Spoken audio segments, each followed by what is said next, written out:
So we're going to be doing a Kate Bush tier list. We're going to be ranking all of her, I think it's 10 albums here. We're going to be ranking them all. And starting with The Kick Inside, ending with 50 Words for Snow. We're going to be doing these tiers. S plus is the best of and some of my favorite albums of all time.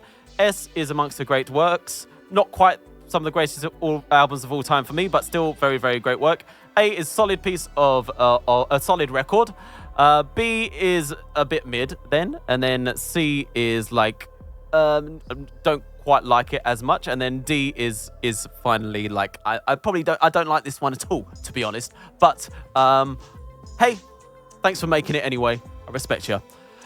So we're going to be starting with her debut album. It's called The Kick Inside, and this was released when she was just 19 years of age, with many songs on it.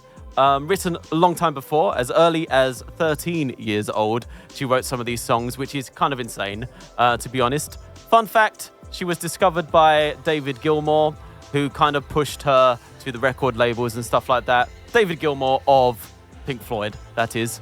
All of her staples, all of her signature things are present in this album. She's a very fully formed artist from the beginning, which is very impressive considering she's just 19 years of age when she released this album.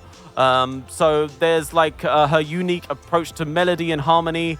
There's lyrics about fantastical subjects based on literary works, films, and her theatrical, keening vocal delivery. It's all there at the beginning of her career. Her voice is particularly high-pitched on this record, so that might put some people off, but it is particularly up there, probably because she's just so young. And but she does use that upper register to a really great effect, and creates some otherworldly melodies on this particular record that aren't really present on her other records, just because her voice is way up there on this particular album. It creates something quite interesting, I think.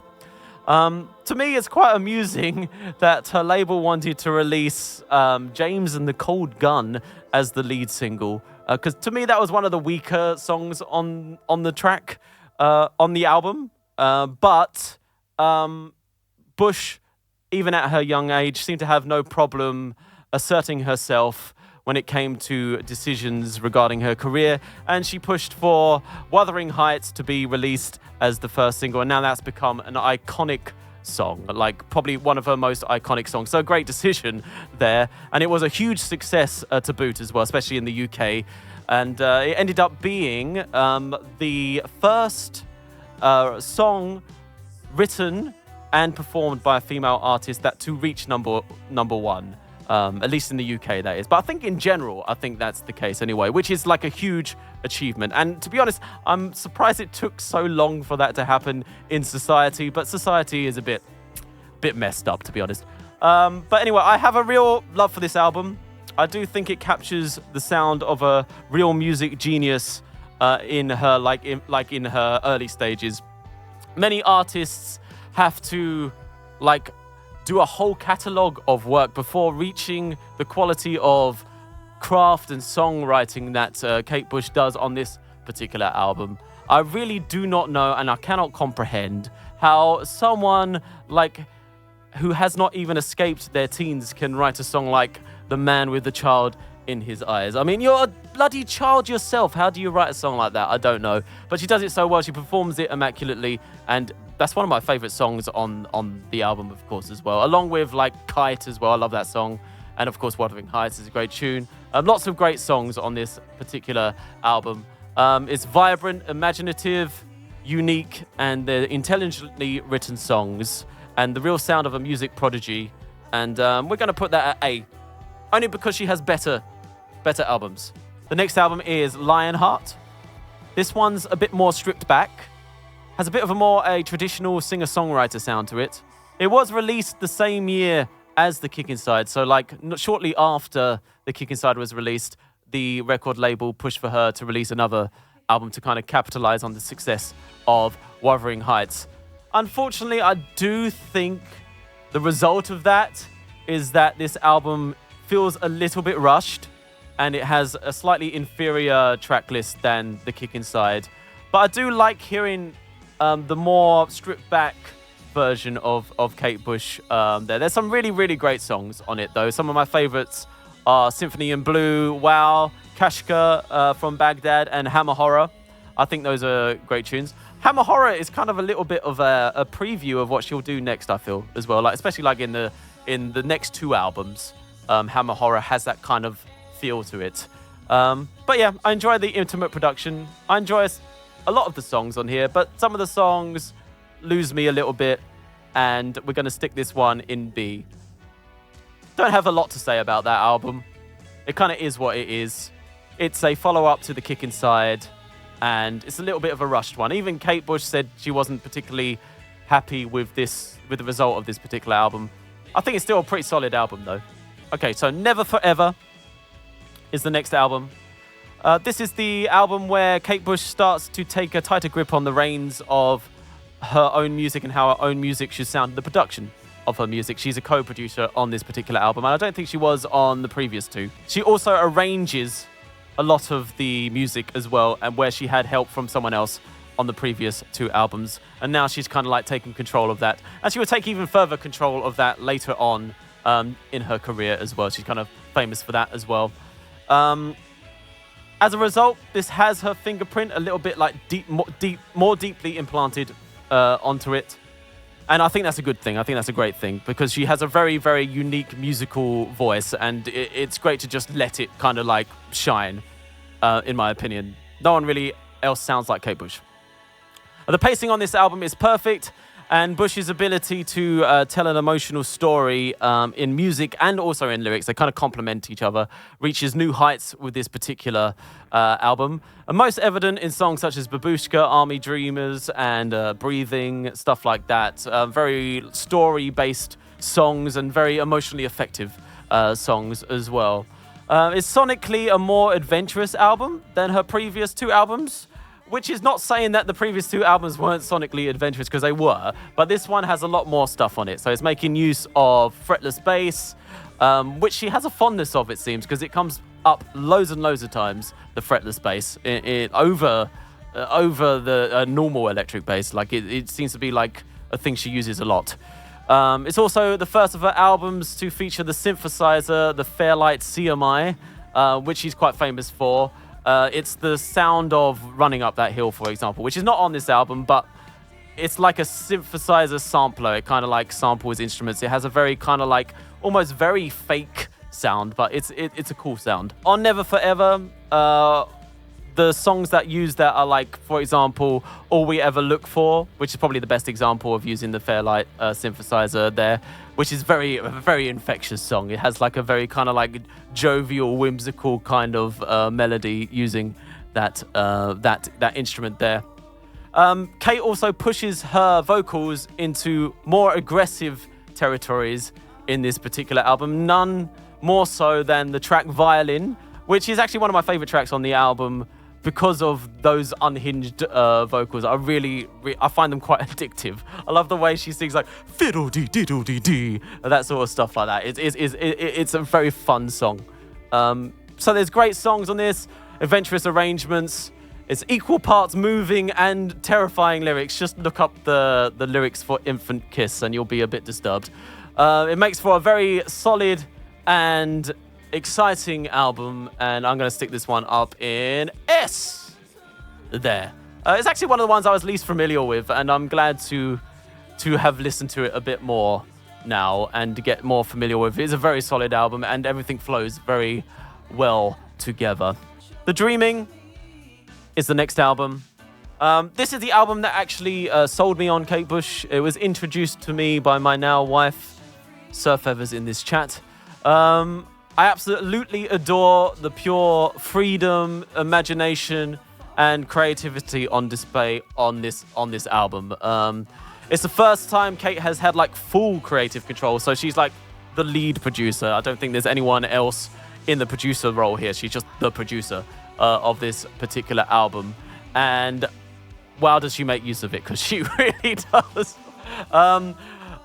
Bush has never been particularly restrained as a vocalist, but she takes her performances to next levels of wildness on this album, like almost to out of control nature. But I love it for that. Like, I really loved like just the lack of like barrier there. She just really go for it and seeing what her voice can do, and in various positions, backing vocals, in lead vocals, in all the places, she's really pushing her vocals to the limit and taking on different characters. In like There Goes the Tenor, it's Sat in Your Lap kind of has like 3 different vocal styles in itself, and then like stuff like The Dreamin', where she's even putting on a different accent and things like that as well. And of course, I have to mention Get Out of My House, where she does full-on like donkey noises, where she goes, ee-yaw, ee-yaw. Nothing, I don't think you get more crazy than that. And also, on like Pull Out the Pin is another favorite vocal moment of mine, where she's just screaming, I love life! Really effective stuff. Love it, love it, love it, love it. The music and instrumentation is just as unbridled as the vocal performances here. It includes folk instruments like mandolins, didgeridoos, Uilleann pipes, I think I pronounced that right, mixed with like synthesizers and the traditional rock band instruments as well. And it also has like left field things, like samples of like swinging bamboo sticks in Sat in Your Lap at the beginning there. You can hear that going. Very cool, very cool stuff going on there. And it's a testament to Kate Bush's writing that it doesn't come across as a mess at all, at least not to me. Maybe it does to some people, but to me it doesn't come across as a mess at all. In fact, I find it quite catchy. I find it extremely catchy. And the time signatures are moving all over the place, the genres are shifting all over the place, but it still sounds cohesive to me, and I think that's a real testament to her writing and her arranging there. Lyrically, we have the same adventurous, imaginative writing. You've got songs based on old crime films, the plight of Indigenous Australians, Vietnam and The Shining, all sorts of things. My favourite lyrically is probably Sat in Your Lap, though, which is a song about the search for knowledge and the sort of madness and frustration it brings. It's an oversimplification of the song, but that's because the thing I appreciate about that the lyrics of that song, is that it's so all-encompassing. She really touches on all the different ways humans treat knowledge and search for knowledge, and I think that's quite impressive. This is an album definitely not for everyone, though, but I think it's fantastic, and it's one of my favorites. And it's the one that really kind of introduced me to Kate Bush's music properly. Before I'd heard of her, but I didn't quite connect. But this one made me connect. I don't know, seeing that very unhinged and unbridled and also authentic version of herself, most so, is what kind of sold me on her there. And we're going to stick that one in S+, of course. I was going to make a joke, actually. I was going to say, so we'll put that in D. No, we'll put that in S+, definitely. Hounds of Love. This is often cited as Kate Bush's masterpiece, and for good reason, I do agree. For most, this would be the album that I would recommend starting with. If you've never heard Kate Bush's music before, this is a great place to start, I think. It's split into 2 halves, though, something to be wary of, because it might be confusing if you don't know that. The first contains some of her most well-known songs, some of her greatest hits. It contains Running Up That Hill, Hounds of Love, and Cloudbusting, some of her most beloved songs. The second is kind of a concept piece called The Ninth Wave, which is about a woman lost at sea. At least that's the official thing there. We'll talk about that more later. The first half is just a joy to listen to, really. It has beautifully crafted, sophisticated, and it's imaginative pop music, basically.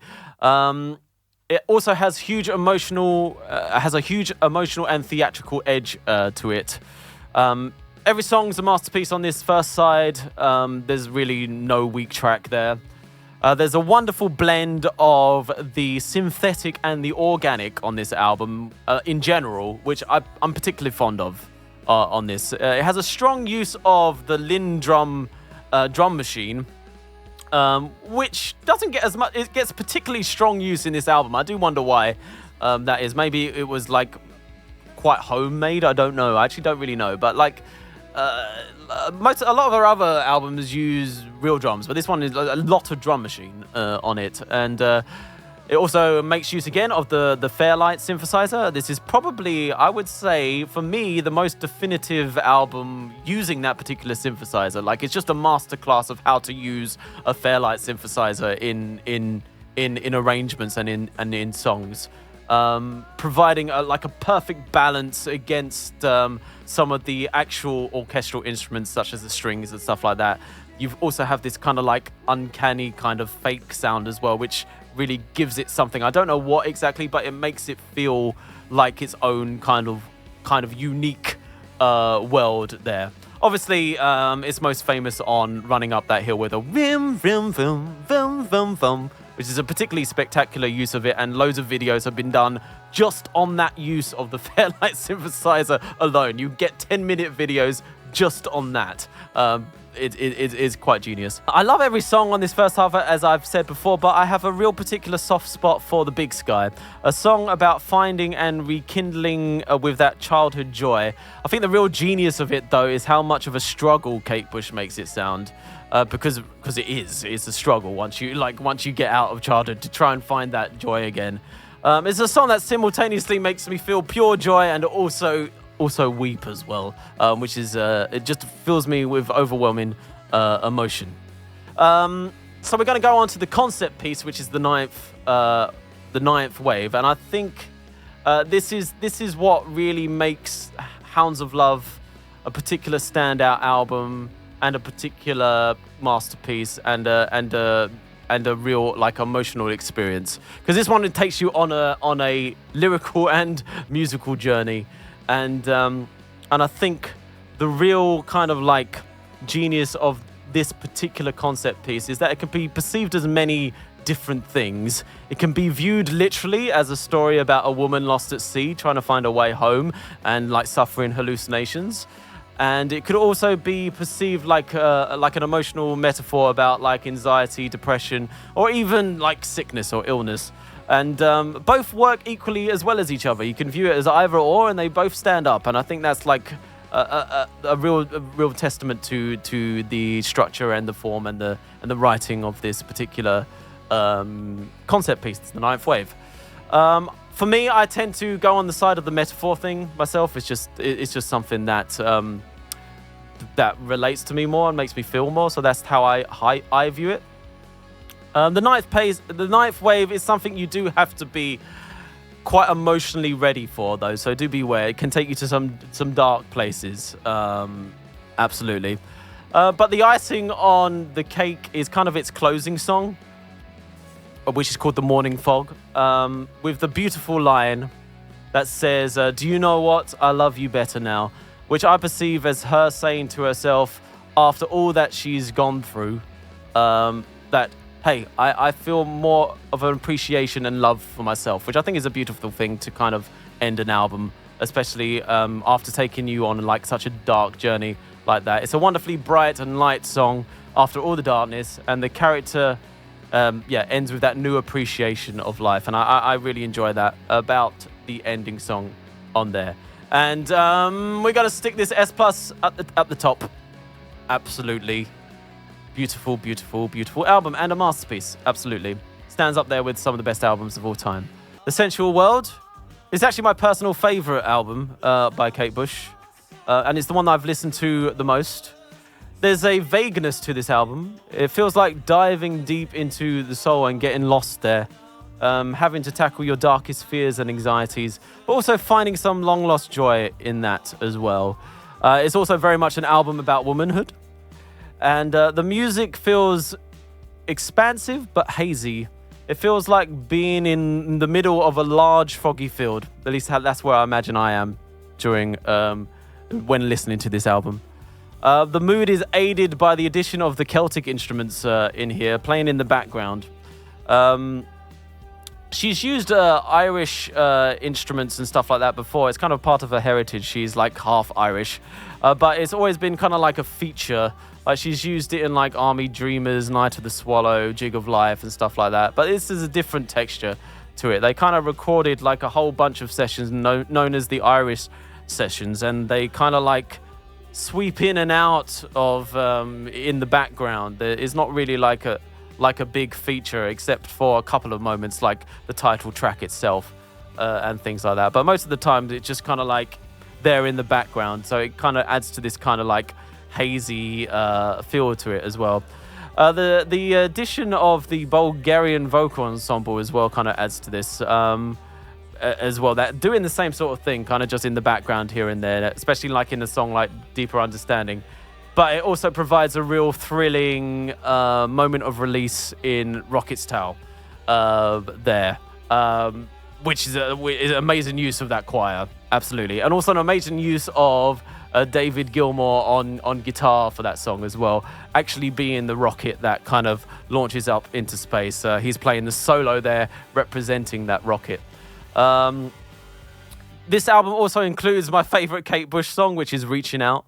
To me, this song really captures a very tragic and universal human emotion, and it's why it's one of my favorite, and if not my favorite, Kate Bush song. I think this album's heart is in the lyrics of Love and Anger, where she says, "It lay buried here, it lay deep inside me, it's so deep, I don't think I can speak about it." It feels like an album tackling a lot of emotions that are difficult to express, maybe impossible to express. And it's funny though, because I read that Kate said that the meaning of the song Love and Anger never revealed itself to her, which feels kind of fitting to me, to be honest.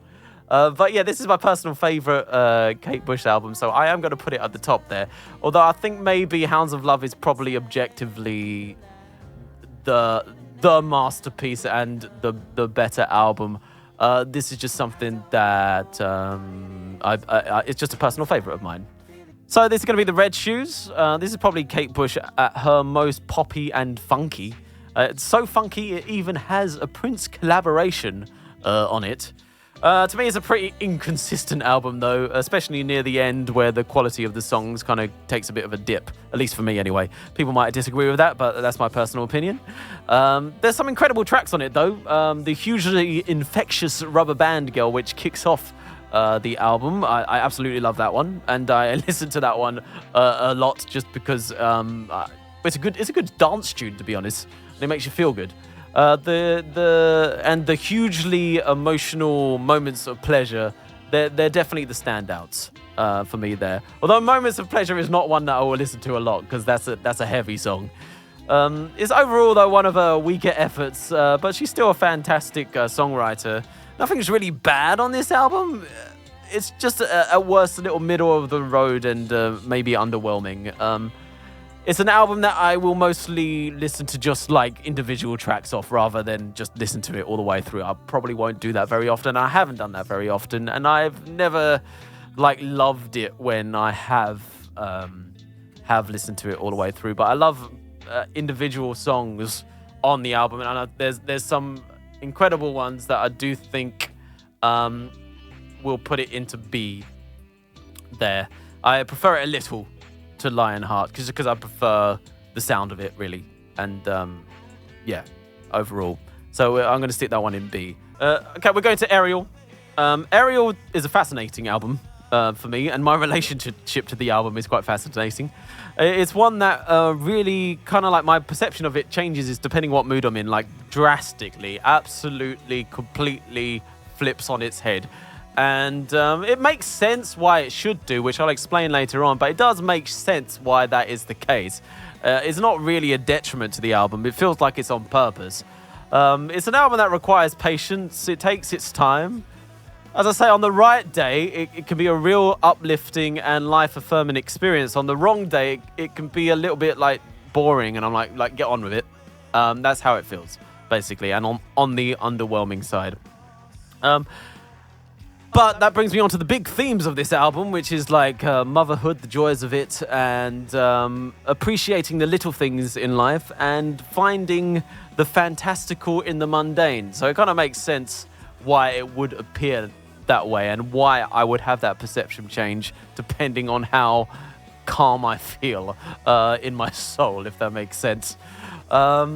She actually took a 14-year-long break before doing this album, by the way, because she had a child, and partly because she had a child and was raising the child.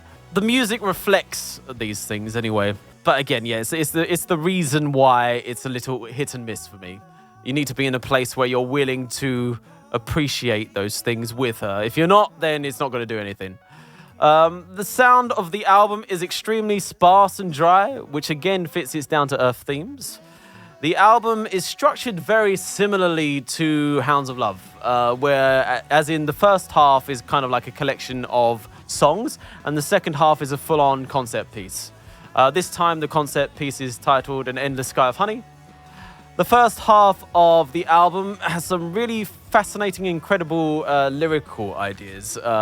It kicks off with King of the Mountain, which is an awesome, almost trip-hop vibe. About the warnings about fame and fortune and how it isn't as cracked up as it seems to be. It kind of juxtaposes Citizen Kane and Elvis Presley together to kind of like get this across, which I think is I don't know why I just think that's a very creative and kind of a cool idea. After that, we have a song about a man who finds happiness and meaning in numbers, and it has Kate Bush just singing numbers, the numbers of pi in the chorus there. That's the chorus. She's just singing like 3.14, etc. That's all I know. I don't know maths. And then Mrs. Bartolozzi, that tells a story of a woman washing clothes and who gets kind of like transported into this kind of mystical world. And Kate literally sings the words, washing machine, washing machine.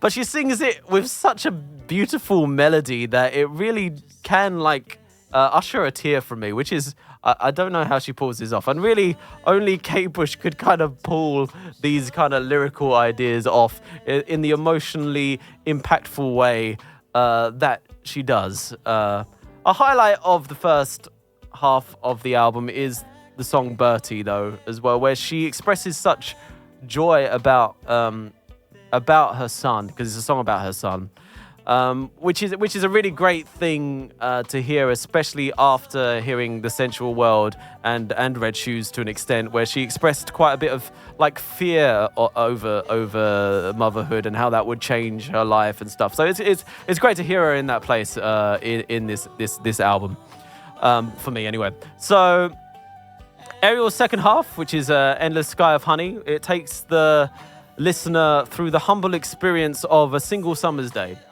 And through this, we're given small things of beauty outside of ourselves to kind of like appreciate. Such things as like birdsong, watching a painter paint, the sunset, a late night drive. And it also has her kind of like mimicking nature sounds, as well as nature sounds being like in the music itself, which makes it a really immersive and meditative experience. So it's very healing music. It's a real beautiful experience if you can make time for it. And I really do recommend you do if you can. I'm going to stick it at the top of A. I was thinking about putting it in S, but just because of that absolute like change of perspective I have depending on the day, I am going to stick it in A. It really depends on my mood. When it hits, it could be S+. Okay, so moving on to the director's cut. This album is made up of re-recordings of songs from Sensual World and Red Shoes in particular. I don't think there's anything else outside of those two albums. It's just those two albums, which Kate Bush felt needed touching up for the modern age, and the production of them two albums she felt was a bit dated the songs. Firstly, I've got to say I disagree. I think the Sensual World in particular is, although obviously of the 80s, still has a timeless feel to it and is probably my favourite produced record of her. So I disagree there. Secondly, I do get and understand the desire to do such a project. I feel the same way myself. It's something I always try and resist, but I do understand the urge to do it. But I've yet to find an example of something or someone that has successfully done this. If anyone's got an example out there, please let me know in the Twitch chat or in the YouTube comments. If you can think of an album where someone has re-recorded their songs and they're better. I can't think of something, to be honest. And no, not Taylor's versions. I'm afraid director's cut is no different for me. Many of these reworkings simply just don't work for me. And those that do are still inferior to the originals, although I do like them because they give them a different perspective on the song. For example, I enjoyed hearing This Woman's Work and Moments of Pleasure sung in Kate's more mature voice.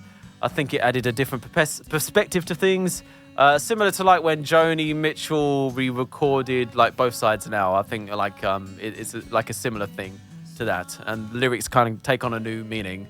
Although overall, I kind of feel this album was a little bit misguided and unnecessary. Although I get why she did it. I understand the urge to it. I'm gonna stick it in D though. I don't enjoy this album, and that's all it is really. I respect her for doing it, and I understand why she would want to do that, but I don't agree with her on that one. Okay, we're gonna go on to 50 Words for Snow. This is her latest album so far. She could still make another one. This is a real mood album. It's not one that contains many hooks or musical passages that stick in the memory. It doesn't feel like it's meant to, though. It is still something I quite enjoy. I've only listened to it a couple of times, though. And one of those times was on the Discog run-through. One of the times was when it came out. The second time was on the Discog run-through. I do quite enjoy it, though. It's calming, it's unobtrusive. It's something I can put on in the background on a cold winter's day. And it does, and I like the atmosphere of it. But yeah, I don't really have much to say on it. There's not a lot that kind of sticks in the memory. I think my favorite track is the title track itself there, which kind of has an aerial style concept to it, where she is just literally singing 50 words for snow, 50 different words for snow to this kind of electronic beat until the song ends. I kind of like the jazzy feel to it as well. I like the kind of free flowing jazzy drums and the piano and the sparse kind of instrumentation on it. I enjoy that. But there isn't much songs that I can remember or that really affect me in any particular way like her other work does. So we're just gonna stick this in probably the bottom of B there. I don't think it's C. I still think it's I'd still quite enjoy it. There's no C's for me, which is interesting. There we have one D and no C's. Here's the vote, the general vote for the Kate Bush tier list here, but I kind of screwed this up because I was meant to do this tier list last week, and so that meant I didn't promote this one as much as I should have. But here we are. Here's what it is. We have Hounds of Love S+, no surprise there. The Dreaming is also S+, which a little bit of surprise actually. No, quite universally S+. Big surprise with Lionheart being S. I can't say I agree on that one. But big surprise with Lionheart being S there. We have Kick Inside S as well, and Sensual World's an A, universally A. Why? That's my favorite album of hers, but okay. I'll try not to be mad at A because I was hurt by you being mad at A. So A is still respectable. A is still respectable. You just don't understand the album though. Okay, Never Forever is also A. What? How is 50 Words for Snow A? I don't know. It could have been C though. It was like a head-to-head. B for Ariel. You see, I will agree. You don't understand the album probably if it's B. I think you'd probably need to go back and have a listen to it and kind of have a look at it more. But B for there. 4 people. No. I think S is quite close as well. And then we have Red Shoes at B. No surprise. And we have Director's Cut at D. Also, no surprise there. If you enjoyed this video and would like to support me in what I do, then maybe you'd like to think about joining my Patreon. VIP members get access to all the covers you see here and more. Exclusive videos, all of my original songs, and demos of new tracks I am working on are available to Essential members and above. And finally, VIP members also receive a little gift from me in the mail for every 4 months they are subscribed. Once again, thank you for watching, and I'll see you on the next one.